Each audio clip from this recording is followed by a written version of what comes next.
आइले नवरात्र के महीनवा मैया मोरी खोल नयनवा ना कि मैया मोरी खोल नयनवा ना। मैया दुआरे के लंगड़ा पुकारे, मैया दुआरे के लंगड़ा पुकारे, लंगड़ा को लंगड़ा रोई रोई करे बयनवा, मैया मोरी खोली नयनवा ना, मैया मोरी खोली नयनवा ना।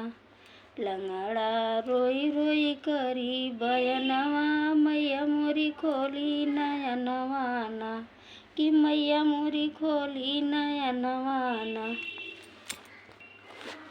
आइली नवरात्र के महीनवा मैया मोरी खोली नयनवा ना कि मैया मोरी खोली नयनवा ना।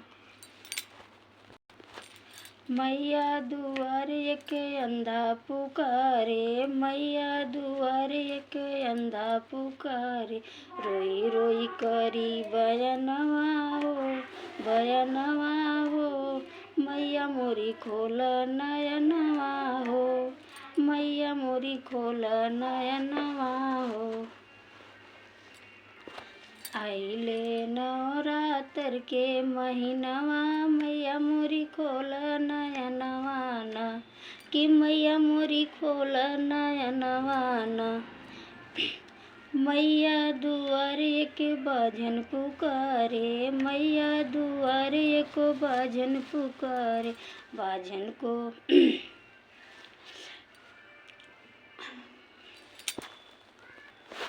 बाजन रोई रोई कहे कि मैया मोरी खोली नयनवा ना कि बाजन रोई रोई कहे ना कि मैया मोरी खोली नयनवा ना।